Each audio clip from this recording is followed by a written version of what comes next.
మహబూబాబాద్ జిల్లా తొర్రూరు మండలంలో రైతులు ప్రత్యామ్నాయ పంటల వైపు మొగ్గు చూపుతున్నారు. అరిపిరాల గ్రామంలో తెలంగాణ రాష్ట్ర నూనె గింజల ఉత్పత్తిదారుల సహకార సమైక్య ఆధ్వర్యంలో ఆయిల్ ఫామ్ తోటల పెంపకంపై భారీ అవగాహన సదస్సు నిర్వహించారు. ఉద్యానవన శాఖ అధికారులు ఏర్పాటు చేసిన ఈ కార్యక్రమంలో తెలంగాణ రాష్ట్ర oil fed chairman Janga Raghava Reddy ముఖ్య అతిథిగా పాల్గొన్నారు. ఈ సందర్భంగా చైర్మన్ జంగా రాఘవరెడ్డి మాట్లాడుతూ ఆయిల్ ఫామ్ సాగుతో రైతులకు దీర్ఘకాలికంగా స్థిరమైన ఆదాయం లభిస్తుందని తెలిపారు. ప్రభుత్వం అందిస్తున్న రాయితీలు మరియు మార్కెటింగ్ సౌకర్యాలను రైతులు సద్వినియోగం చేసుకోవాలని కోరారు. ఈ కార్యక్రమంలో పాల్గొన్న డిపిసిసి ఉపాధ్యక్షురాలు ఝాన్సీ రాజేందర్ రెడ్డి మరియు వ్యవసాయ మార్కెట్ చైర్మన్ హనుమాన్ల తిరుపతి రెడ్డి మాట్లాడుతూ సంప్రదాయ పంటల కంటే ఆయిల్ ఫామ్ లాభదాయకమని రైతులు ఈ పంట వైపు ఆలోచించాలని సూచించారు. హార్టికల్చర్ అధికారులు క్షేత్రస్థాయిలో తోటల పెంపకం, నీటి యాజమాన్యం మరియు చీడపేడల నివారణపై రైతులకు వివరించారు. ఈ సదస్సుకు ఆరిపిరాల మరియు చుట్టుపక్కల గ్రామాల రైతులు భారీ సంఖ్యలో తరలివచ్చారు. ఆయిల్ ఫామ్ సాగును ప్రోత్సహించడం ద్వారా జిల్లాను అగ్రస్థానంలో నిలిపేందుకు కృషి చేస్తున్నామని అధికారులు తెలిపారు. ఈ అవగాహన సదస్సుతో స్థానిక రైతుల్లో ఆయిల్ ఫామ్ సాగు పట్ల ఆసక్తి నెలకొంది. మీకు మొక్కలంటే మొక్కలు టైంకి అందిస్తాం, డ్రిప్ అంటే డ్రిప్ టైంకి అందిస్తాం, తప్పకుండా ఏదంటే అది టైంకి అందిస్తామని చెప్పి ఫ్యాక్టరీ కూడా బదిలాడతామో బెదిరిస్తామో కాళ్ళు పట్టుకుంటామో మీకు మాత్రం మార్కెట్ ప్రాబ్లం లేకుండా మీరు పండించిన పంట మీ దగ్గర అగ్రికల్చర్కి ఇన్కమ్ ట్యాక్స్ ఇక్కడ నువ్వే చెప్తావు నన్ను నవ్వుతాను. కాబట్టి దయచేసి రైతులకి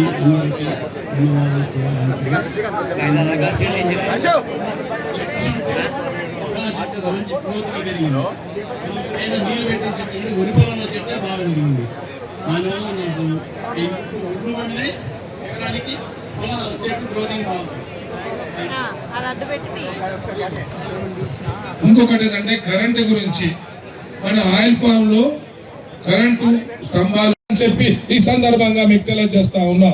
మనము సరి అయిన పంట గతంలో ఎండాకాలం వస్తే రాగడి తోలేదు, గతంలో ఎండాకాలం వస్తే పెంట తోలేదు. ఇప్పుడు నీకు బర్లే లేవా, పెంట ఎక్కడున్నది నీకు చెప్పాల్సిన అవసరం ఉన్నది. అందుకోసమే తప్పకుండా పాడి పరిశ్రమ కూడా అవసరం అని చెప్పి సందర్భంగా నేను తెలియజేస్తా ఉన్నా. 20 ఎకరాలు ఉన్నది, 5 ఎకరాలు పొలానికి వదిలిపెట్టమని నేను అడుగుతా ఉన్నా. 5 ఎకరాలు బర్లకు వదిలిపెట్టమని చెప్తున్నా నేను. ఆ బర్లకు వదిలిపెట్టి గడ్డేసి ఆ బర్ల పెంట వచ్చి ఆ బర్ల పెంటను ఇలా ఫామ్ ఆయిల్ అయ్యి 15 ఎకరాలు ఫామ్ ఆయిల్ అయ్యి నీ ఇల్లు సస్యశ్యామలం అవుతుంది. నీ IPS IS ఆఫీసర్ల కన్నా నువ్వు ఇంట్లో కూర్చొని లుంగి కట్టుకొని ఇవాళ మంచి రాజకీయం చేసుకుంటూ నువ్వు బతకవచ్చు. నీ పిల్లడు డాక్టర్లు ఇంజనీర్లు అవుతారని చెప్పి ఈ సందర్భంగా మీకు తెలియజేస్తా ఉన్నా. అందుకోసమే ఖమ్మం వాళ్ళు డాక్టర్లు ఇంజనీర్లు అయితే ఉన్నారంటే కారణం ఇదే కారణం అని చెప్పి సందర్భంగా నేడుతా ఉన్నా. నేను ఖమ్మంలో ఒక డైరీ ఫామ్ చూసా. ఆ డైరీ ఫామ్ లో రోజువారి పెంట అక్కడ ఒక 2 గ్యాలన్స్ కట్టిండు. ఆ వరి విజయమాసుడై రేట్ వచ్చేస్తుంది. ఎంత లాభం వస్తుంది?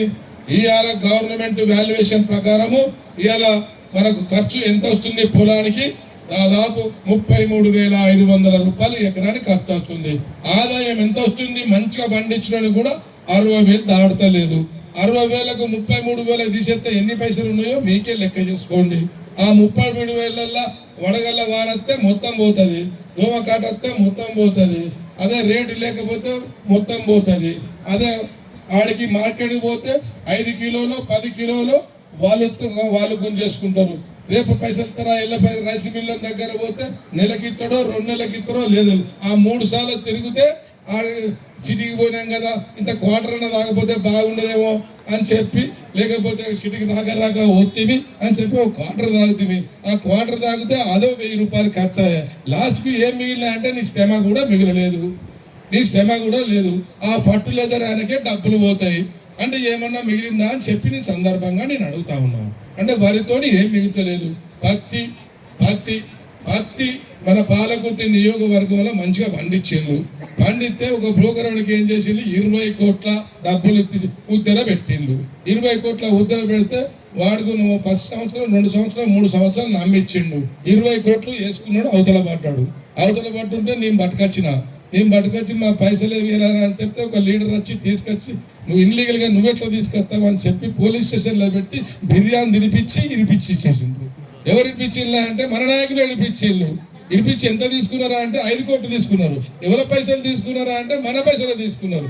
ఇవన్నీ ఎందుకయ్యా కష్టాలు? పంట మార్పిడి చెయ్యండి. మీరు పంట మార్పిడి చెయ్యకపోతే మీరు ఎక్కువ పంట రాదు. ఎందుకంటే భూమి కూడా కంటిన్యూగా మీరు ఒకటే పంట వేస్తే మన భూమి మనం వరిపోన వేసాం, ఎవరెవరో వేసి యాసింగ్ వస్తే మనం మొక్కజొన్న వేసాం. ఇప్పుడు ఎత్తానవా మళ్ళీ కదా వర్షం ఎత్తానవు. కాబట్టి మొక్కజొన్న ఎందుకు ఎత్తలేవా అంటే మొక్కజొన్నలో నువ్వు మళ్ళీ కోతులు వస్తాను కాబట్టి ఎత్తలేవు, నీకు కూడా ప్రాబ్లం ఉన్నది. కాబట్టి నేను ఏమంటున్నా, ప్రాబ్లం ఉన్నది. ఇక్కడ కోతుల పెడద లేదు, మార్కెట్ బాధ లేదు, దొంగల బాధ లేదు, భూమి బాధ లేదు, భూమి ఒడ్డు జరిగేది లేదు, అదంతా ముందులే. కాబట్టి మీరు వేయండి ఆయిల్ ఫామ్. ఆయిల్ ఫామ్ వేస్తే మీకు లాభం ఉన్నది, మీరు బతుకుతారు. ఒక కుటుంబాన్ని మార్చండి, మార్చి చూసినాక చెప్పండి ఇలా పంట చేతికి వస్తుంది, ఇలా ఫ్యాక్టరీల బాధ లేదు, మార్కెటింగ్ బాధ లేదు, ఇన్కమ్ ట్యాక్స్ బాధ లేదు, ఇన్ని బాధలు లేని పంట ఇలా ఆయిల్ ఫీల్డ్ ఉంది. కాబట్టి మీరు వేయమని చెప్పి నేను కోరుతా ఉన్నా. కానీ చెయ్యకపోతే మొక్క కూడా మీరు అందరూ ఒకసారి గమనించాల్సిన అవసరం ఉన్నది.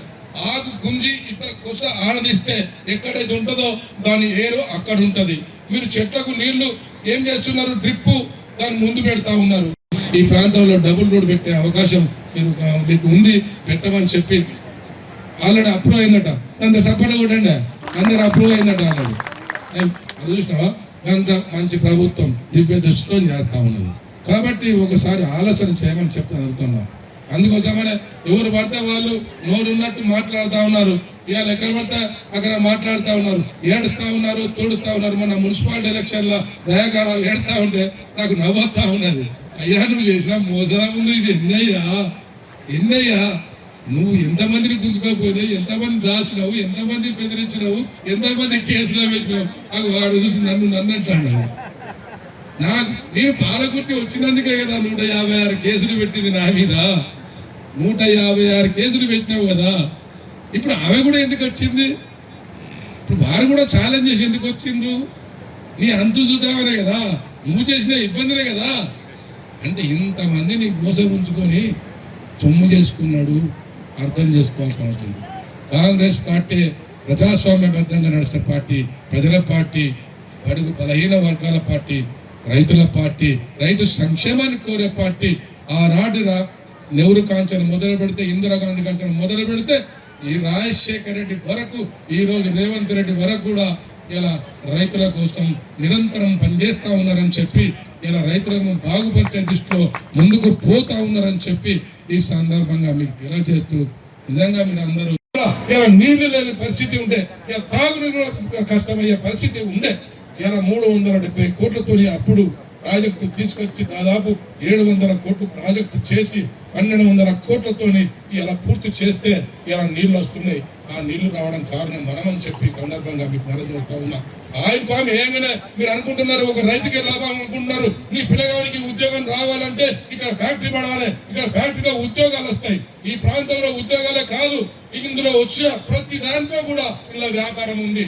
ఇందులో ఈ ఫ్యాక్టరీలో పనిచేసేది ఒక్క వేస్ట్ కూడా పోదు, ఒక పొట్టు వేస్ట్ పోదు, ఏది కూడా వేస్ట్ పోకుండా అన్ని కూడా డైరీ కూడా ఉపయోగపడతాయని చెప్పి ఈ సందర్భంగా మీకు మనం చేస్తున్నా. ఆయిల్ ఫ్యాక్టరీతోని ఉద్యోగాలు వస్తాయి, ఇటు రైతు బాగుపడతాడు, ఇక్కడ పరిశ్రమ పడితే అందరికీ మీ పిల్లగాళ్ళకు ఉద్యోగాలు వస్తాయని చెప్పి సందర్భంగా మీకు తెలియజేస్తా ఉన్నా. కాబట్టి ఇలాంటి అవకాశాలు మనం ఎంకరేజ్ చేసుకోవాలంటే మీ ప్రాంతంలో 30,000 ఎకరాలు కనుక లేకపోతే ఫ్యాక్టరీ పెట్టరాదని చెప్పి ఈ సందర్భంగా మీకు మనం చేస్తా ఉన్నా. ఎందుకంటే 300 క్రితం పెట్టాలంటే దాని ఎక్స్పెండిచర్ వెళ్ళాలి కదా, అది ఎవరో కాదు కదా, అది మీ సొమ్మే కదా. ఆ సొమ్ము ఇలా ఆయిల్ ఫెడ్ మీ ద్వారా వ్యాపారం చేస్తుంది కదా. కోఆపరేటివ్ డిపార్ట్మెంట్, డిసిసి బ్యాంకు ఇది వేరు కాదు. ఆడ బ్యాంకుల పైసలు మీరు నడితేనే ఎట్లయితే రావాలో ఈడ కూడా మీరు చేసిన వ్యాపారమే, మీరు చేసిన పంటే ఇక్కడ మేము వ్యాపారం చేస్తున్నామని చెప్పి సందర్భంగా మీకు తెలియజేస్తా ఉన్నా. ఈ ఫ్యాక్టరీ నడుతున్నాం, ఈ డబ్బు అంతా ఎవరిదో కాదు మీదే అని చెప్పి సందర్భంగా మీకు తెలియజేస్తా ఉన్నా. మీ డబ్బును మీకు సక్రమంగా ఈ ఆయిల్ ఫామ్ ఇలా 12% లాభాలలో ఉన్నది. గవర్నమెంట్ సెక్టార్లలో కూడా ఇలా 12% లాభాలలో ఉన్నదంటే మీరు అర్థం చేసుకోవాల్సిన అవసరం ఉన్నదని చెప్పి సందర్భంగా మీరు అడుగుతా ఉన్నా. ఫ్యాక్టరీ చూసిన తర్వాత రేవంత్ రెడ్డి గారు అన్న మా దగ్గర కూడా ఫ్యాక్టరీ పెట్టానని అడిగిండు, అంటే ఆయనకు ఆలోచన లేదా అని చెప్పి సందర్భంగా నేను అడుగుతా ఉన్నా. అందుకోసమే అక్కను కూడా చెప్తా ఉన్నా, కొట్లాడతావో కలబడతావో నాకు తెలియదు, ఇక్కడ ఫ్యాక్టరీ తెచ్చుకుంటే నీ ప్రాంత రైతాంగం బాగుపడతారని చెప్పి ఈ సందర్భంగా ఈ ఫ్యాక్టరీకి దయచేసి ఏ రైతులు భూములు పోయినా, ఏ రైతులు రోడ్లు పోయినా ఇవాళ దయచేసి మీరు కొట్లాడ చేయకండి. ఫ్యాక్టరీ కావాలి, ఏదన్నా పరిశ్రమ వస్తే మీరు అందరూ ఎంకరేజ్ చేయండి. భూమి పోతుందా పోండి, ఏది పోతుందా పోండి, కానీ పరిశ్రమలకు మీరు ఈ ఆయిల్ ఫెడ్ కు సహకరించాలని చెప్పి ఈ సందర్భం ఎవరో భూమి పోకుండా మీరు ఎట్లా వస్తుంది? ఇప్పుడు మీరు తోరూరుకి వెళ్ళి ఇక్కడ దానికి వచ్చిండ్రు, ఎవరు భూమి పోతే వచ్చిండ్రు? ఏదో రైతు భూమి పోతేనే మీరు వచ్చింది కదా. ఈ సందర్భంగా మీకు తెలియజేస్తా ఉన్నా. అక్క ఈ రోజు